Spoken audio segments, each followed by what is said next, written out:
Bom dia, que a paz esteja com você nesta manhã. Hoje é terça-feira, 25 de agosto, e a igreja caminha pela 21ª semana do tempo comum.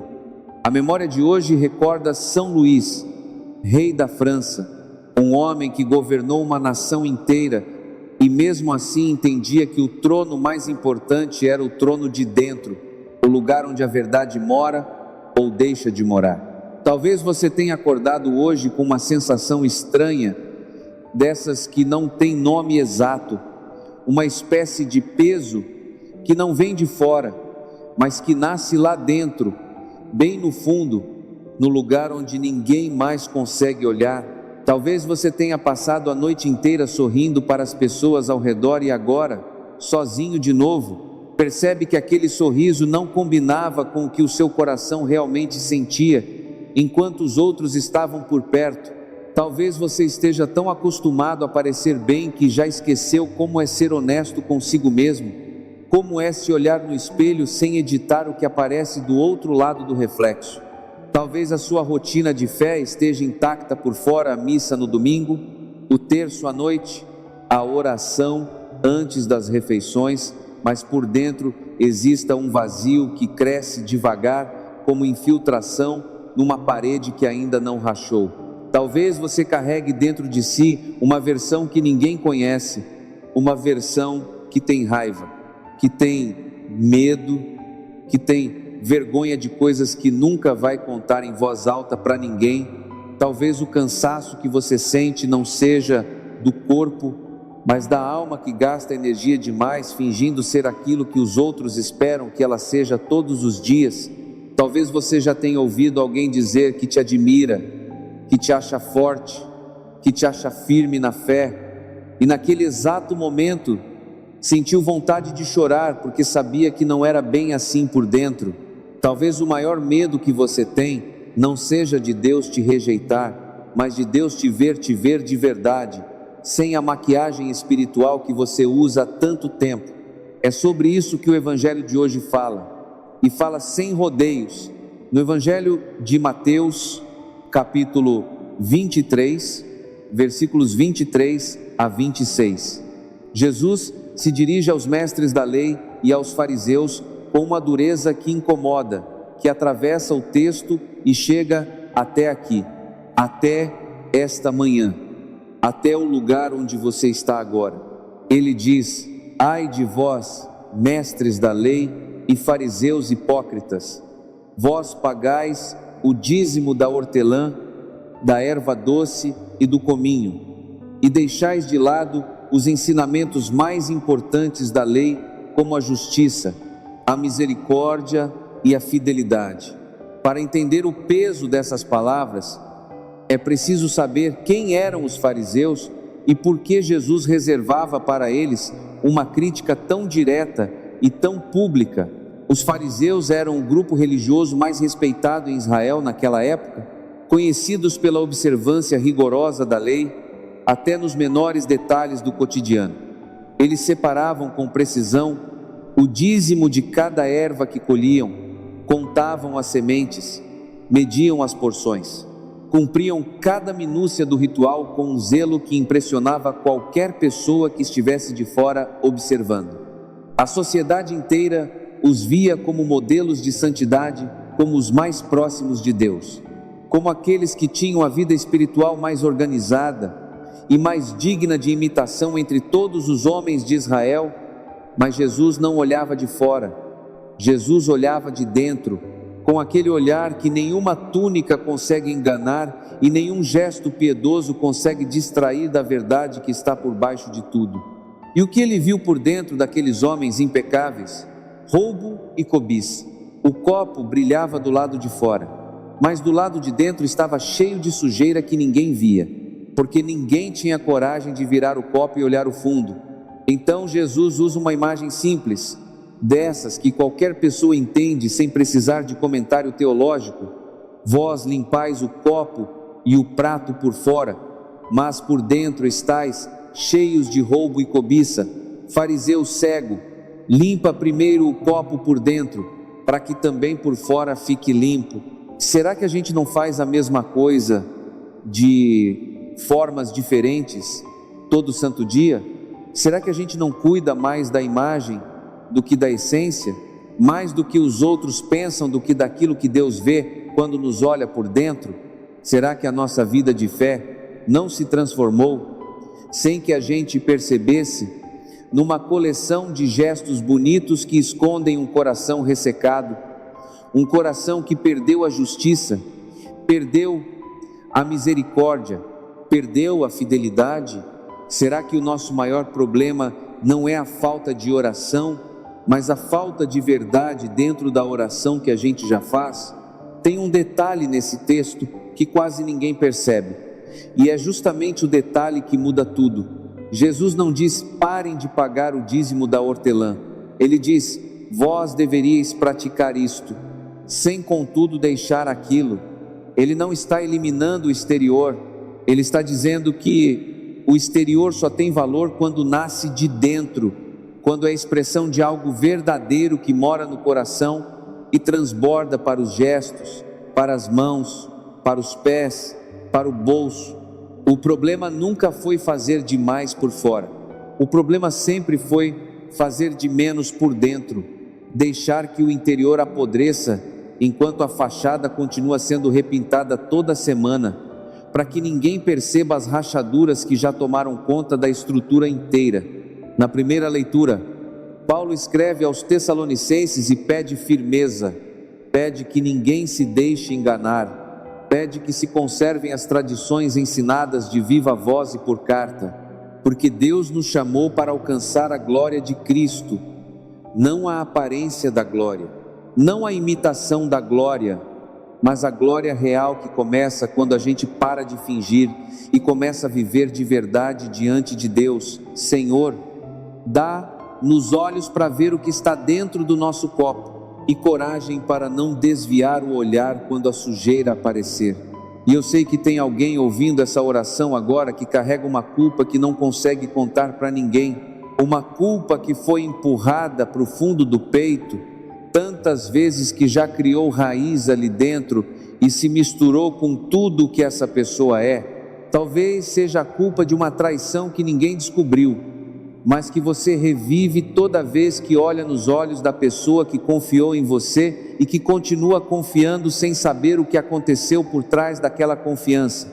Talvez seja a culpa de uma mentira que começou pequena, quase insignificante, mas que precisou de outra mentira para se sustentar, e depois de outra, e de outra, até que agora você vive dentro de uma estrutura inteira construída sobre algo que não é verdade. Talvez seja a culpa de um filho que você não criou como deveria, de palavras que você disse no calor da raiva e que nunca conseguiu retirar, porque pedir perdão significaria admitir que você errou, e admitir que errou significaria deixar cair a máscara que você usa há anos.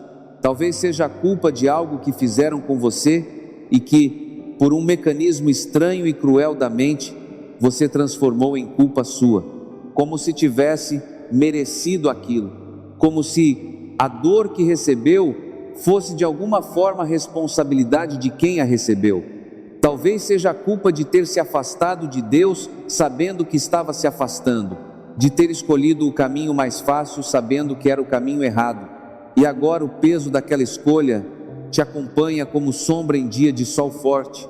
Talvez seja a culpa que aparece de madrugada, quando a casa está em silêncio e não tem mais nenhuma distração para abafar a voz que sussurra por dentro que você não é quem os outros pensam que você é. Talvez seja a culpa de não sentir mais nada na oração, de ir à missa e voltar vazio, de ler a Bíblia e não se emocionar, como se o coração tivesse fechado uma porta que antes ficava aberta para Deus entrar a qualquer hora.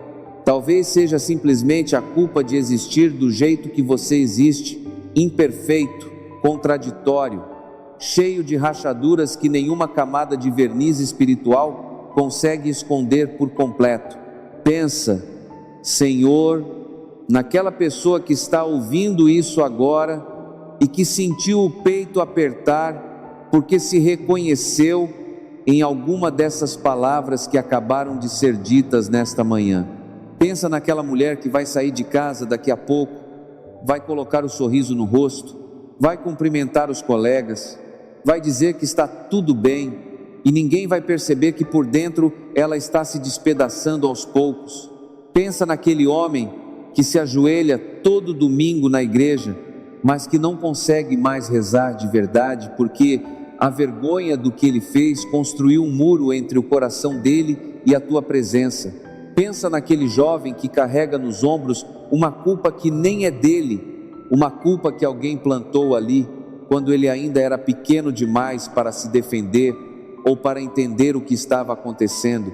Pensa em cada um que, neste exato momento, está preso dentro de um copo bonito por fora e sujo por dentro, querendo gritar por ajuda, mas sem saber como. Toca, Senhor, nessa ferida que ninguém vê, essa que foi coberta tantas vezes que já parece parte do corpo, mas que nunca parou de doer por dentro. Cura a mentira que essa pessoa conta para si mesma todos os dias, a mentira de que não merece perdão, de que foi longe demais, de que o caminho de volta já não existe mais. Olha por quem não consegue se perdoar, porque aprendeu que perdão é para os outros, nunca para si mesmo, nunca para as próprias falhas que parecem grandes demais. Levanta quem caiu tantas vezes que já desistiu de tentar se levantar e agora está deitado no chão esperando que a vida simplesmente passe por cima sem fazer mais estrago do que já fez. Lembra essa pessoa de que o evangelho de hoje não condena quem tem sujeira dentro do copo, condena quem finge que a sujeira não está ali, e que o primeiro passo é justamente admitir.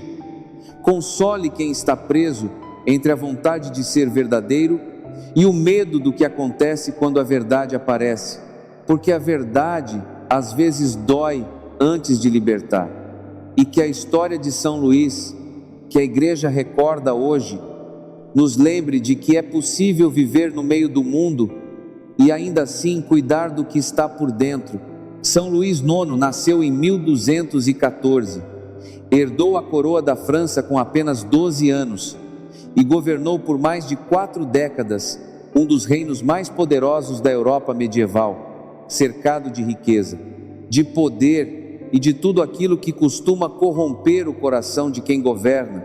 A mãe dele, Branca de Castela, gravou no coração do menino uma frase que ele nunca esqueceu durante toda a vida, que ela preferia vê-lo morto a vê-lo em pecado mortal. Uma frase dura que plantou nele a convicção de que o interior vale mais do que qualquer coroa que se coloca por cima da cabeça. Luís fazia questão de sentar-se debaixo de um carvalho no bosque de Vincennes para ouvir pessoalmente as queixas do povo, do mais rico ao mais miserável, porque entendia que a justiça não podia ser um ornamento de fachada, tinha que ser a estrutura que sustenta tudo por dentro.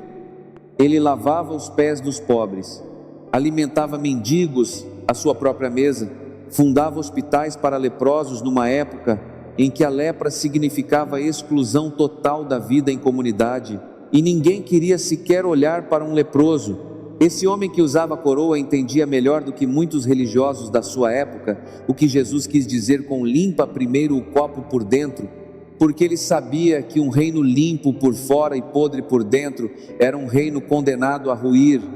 Quando morreu, em 1270, durante uma cruzada, suas últimas palavras foram uma oração, não um decreto real, não uma ordem militar, mas uma entrega sincera de quem sabia que o trono mais importante não era o da França, era o que ficava diante de Deus. Não porque fosse perfeito, nenhum rei é perfeito, nenhum ser humano é perfeito, mas porque nunca fingiu que a coroa era suficiente para esconder o que precisava ser cuidado por dentro. Pensa, Senhor, nos pais e nas mães que fazem o mesmo que São Luís fazia com seu reino, mas dentro de casa, sem coroa, sem aplausos, sem que ninguém escreva a história deles em livro nenhum. Pensa na mãe que percebe que o filho adolescente está se fechando, que já não conversa como antes, que passa horas trancado no quarto com o celular e responde com monossílabos quando ela tenta perguntar como foi o dia dele na escola. Pensa no pai que encontrou algo no telefone do filho e agora não sabe se confronta, se finge que não viu, se conversa, se grita, porque ninguém lhe ensinou a lidar com esse tipo de situação e ele tem medo de errar mais do que já errou. Pensa na avó que está criando os netos porque a filha se perdeu na dependência química e a avó sente ao mesmo tempo amor pelos netos, raiva da filha, culpa por sentir raiva e cansaço de um corpo que já não tem mais a energia que tinha há 20 anos atrás. Pensa no pai que trabalha o dia inteiro, chega em casa destruído e ainda assim tenta ter paciência com a tarefa de casa do filho pequeno, mesmo sabendo que está falhando, mesmo sabendo que está ausente mais do que presente e que essa ausência vai deixar marca.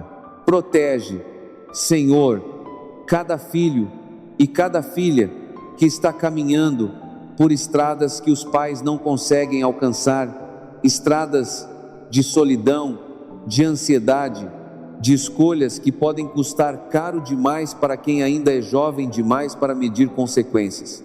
Aquece o coração dos pais que se sentem fracassados porque o filho tomou um caminho diferente daquele que foi ensinado dentro de casa e que agora se perguntam a cada noite onde foi que erraram sem encontrar uma resposta que alivie a dor.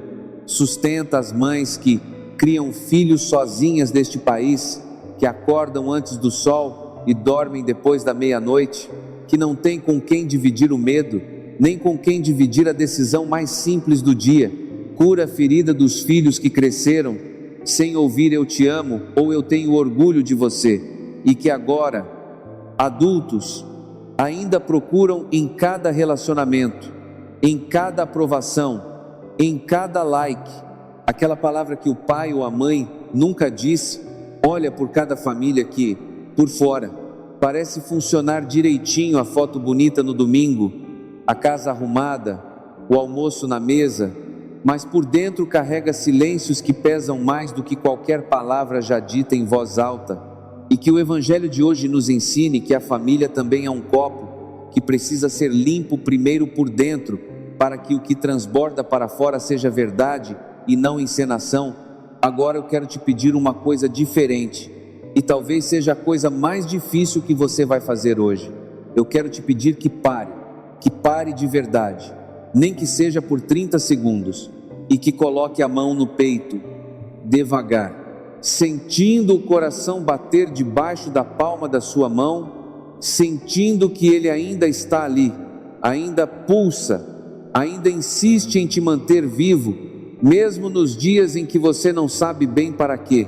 Eu quero que você feche os olhos se puder, se o lugar onde você está permitir, e que imagine Jesus olhando para o seu copo por dentro, não com nojo, não com decepção, não com aquele olhar de quem já desistiu de você, mas com o olhar de quem conhece cada mancha, cada resíduo, cada coisa que grudou ali dentro ao longo dos anos.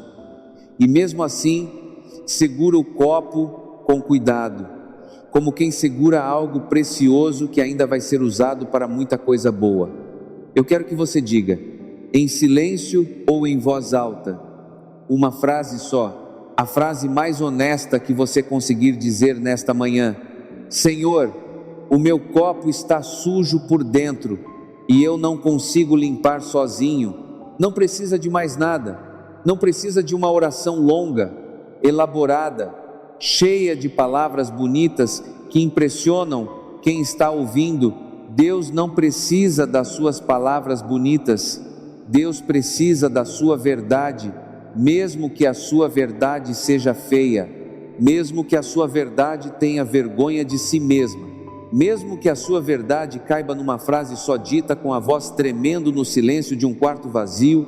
E agora, como irmãos e irmãs que reconhecem juntos a necessidade de serem limpos por dentro, vamos rezar a oração que o próprio Jesus nos ensinou: Pai nosso que estais no céu, santificado seja o vosso nome. Venha a nós o vosso reino. Seja feita a vossa vontade, assim na terra como no céu. O pão nosso de cada dia nos dai hoje. Perdoai-nos as nossas ofensas, assim como nós perdoamos a quem nos tem ofendido. E não nos deixeis cair em tentação, mas livrai-nos do mal. Amém. Quando a gente reza, perdoai-nos as nossas ofensas, a gente está admitindo diante de Deus que o copo não está limpo, que existe sujeira ali dentro, que precisamos de alguém maior do que nós para fazer a limpeza que as nossas próprias mãos não conseguem alcançar. Quando a gente reza, seja feita a vossa vontade, a gente está dizendo que a nossa vontade sozinha nos levou a polir o lado de fora, enquanto o lado de dentro apodrecia, e que agora queremos fazer diferente. Queremos deixar que seja Deus quem decide o que fica e o que precisa ser retirado. Quando a gente reza, não nos deixeis cair em tentação. A gente está reconhecendo que a tentação mais perigosa nem sempre é a do pecado escandaloso. Às vezes é a tentação silenciosa de continuar fingindo que está tudo bem quando não está, de manter a fachada intacta enquanto a estrutura desmorona por dentro sem fazer barulho. E quando a gente diz amém, a gente está dizendo eu aceito ser visto por dentro, eu aceito ser limpo por dentro, eu aceito que a verdade doa antes de libertar, mas que depois de libertar não tem nada neste mundo que se compare a viver sem máscara diante de Deus.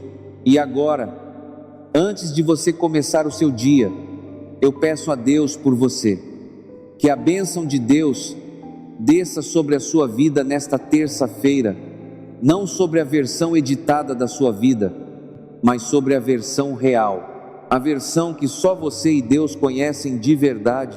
Que Deus abençoe quem acordou hoje carregando culpa, e que essa culpa encontre finalmente um lugar onde possa ser depositado, que é o coração misericordioso de Cristo, o único lugar do universo onde a sujeira entra e sai transformada em graça. Que Deus abençoe cada pai e cada mãe que está tentando cuidar de dentro para fora, tentando ser verdadeiro dentro de casa, mesmo quando é mais fácil fingir que está tudo sob controle do que admitir que também precisa de ajuda. Que Deus abençoe os filhos que estão se perdendo em caminhos que os pais não conseguem alcançar, e que o Espírito Santo faça o que nenhum conselho humano consegue fazer, que é tocar por dentro o coração de quem se fechou por fora. Que Deus abençoe quem vai trabalhar hoje carregando por dentro algo que não pode contar a ninguém, e que no meio do expediente, nem que seja por um instante, essa pessoa sinta que não está sozinha, que existe alguém que conhece a verdade inteira e ainda assim não vai embora. Que Deus abençoe quem está doente, quem está sozinho, quem perdeu alguém, quem perdeu a si mesmo, e que pela intercessão de São Luís, que reinou sobre uma nação inteira, sem deixar que a coroa sujasse o que havia dentro do seu coração, cada um de nós encontre a coragem de limpar primeiro por dentro, em nome do Pai, do Filho e do Espírito Santo. Amém. O Evangelho de hoje não veio para te condenar, veio para te libertar da prisão mais cansativa que existe, que é a prisão de fingir ser o que você não é para pessoas que talvez nem estejam prestando tanta atenção assim. Deus não te pede um copo perfeito, Deus te pede um copo honesto, e um copo honesto começa por dentro, sempre por dentro, porque quando o interior está limpo, o que transborda para fora não precisa de esforço, não precisa de encenação, não precisa de filtro nenhum.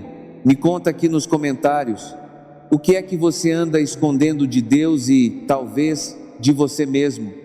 Se essa oração tocou em algo que estava guardado aí dentro, manda para alguém que precisa ouvir isso hoje, porque às vezes uma palavra no momento certo impede uma pessoa de passar mais uma noite inteira fingindo que está tudo bem quando não está. Deus vê o lado de dentro do seu copo, e o que Ele vê não o afasta de você.